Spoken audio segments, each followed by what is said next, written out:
Ben, on l'a passé, mais genre, je serais curieux d'avoir ta réponse parce que les Québécois se demandent Thaïlande ou Bali? C'est très différent. Premièrement, c'est pas les mêmes saisons. En janvier, il pleut à boire debout à Bali. Janvier, février, mars. Okay. C'est pour ça qu'il n'y a personne qui va là. Ils sont ici, en plus en Thaïlande. Bali, c'est beaucoup le mois d'août jusqu'au mois de novembre. Moi. OK. On va les éloigner un peu. Les éloigner? Ouais. Okay. On est fort, peut-être? Ouais, on piquait un peu. C'est vrai que la musique est moins forte qu'hier. Ouais, c'est ça. Fait que, mais pas Bali, les mêmes saisons, mais mettons... C'est pas les mêmes saisons. Puis Bali, c'est beaucoup pour les rizières. Côté photo, les rizières, les volcans. T'as pas de volcan en Thaïlande. Ouais, volcan, c'est cool. Puis c'est beaucoup pour la culture. La culture balinaise est absolument unique. C'est la seule. C'est une île, je dirais pas que c'est de l'hindouisme, mais c'est une île hindoue. Ouais. C'est des Indiens qui ont immigré là il y a plusieurs siècles. Parce que le reste de l'Indonésie, c'est musulman, et de loin, 98%, je pense. Mais Bali, c'est leur culture balinaise. Ouais, un genre d'hindouisme balinais. Ça vient de l'hindouisme, mais ils disent culture balinaise. Ah, ils disent ça, OK. C'est d'un peace and love incroyable. Ouais. Le livre Aime, prie, mange. Ouais. Il est pour beaucoup aussi. Pour, ouais. Et c'est pas loin de l'Australie, fait qu'il y a toujours eu...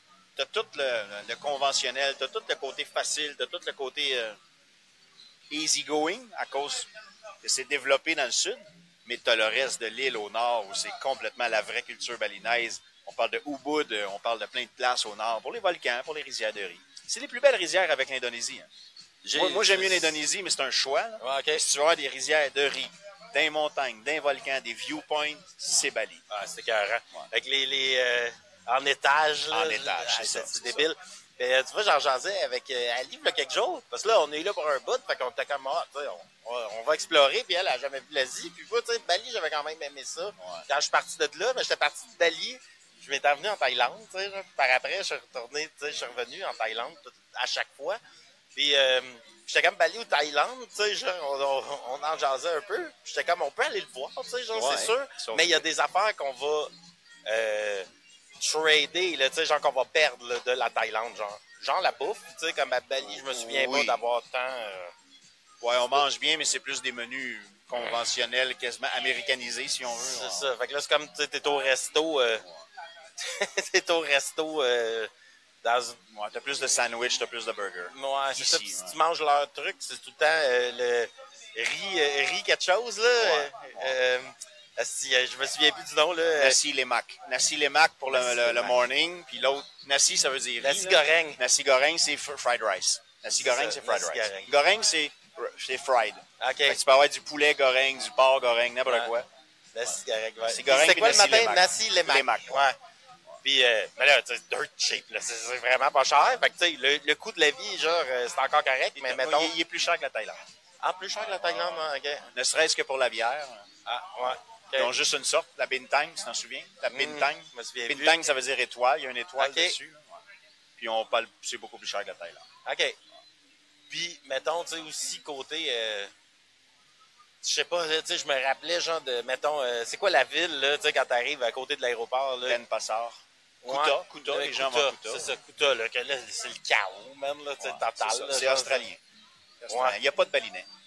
C'est soit des Indonésiens qui viennent des autres îles ou soit des Australiens. Là, tu prends le boulevard, tu sais, mettons, là, tu arrives dans d'autres villes. Sémignac, là, ça devient un peu Sémignac, plus ça reste le sud. Mais ouais, c'est ça.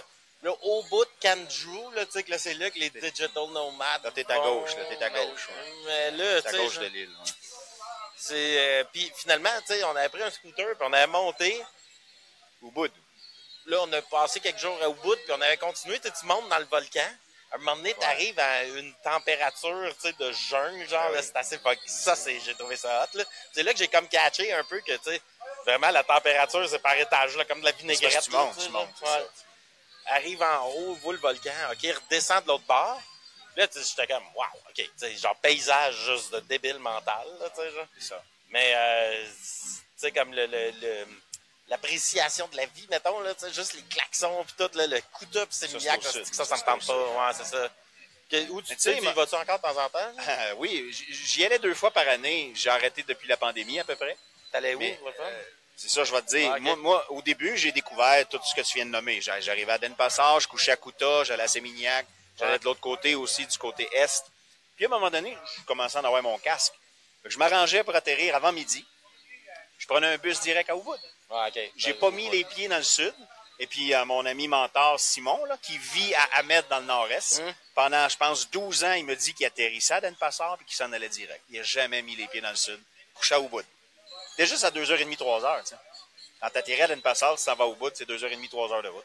Plus d'un coup, petite ville de montagne. Ouais, t'es mieux arriver à Ubud à 5, 6, 7 heures le soir que de passer une nuit dans le sud. C'est à ce point-là. Je suis d'accord. Ubud, là, t'es relax. Puis de Ubud, tu peux faire tout. Tu peux faire l'ouest où il y a les rizières, tu peux faire le nord où il y a les volcans, tu peux faire l'est où il y a des plages de galets. C'est pas des plages de sable blanc.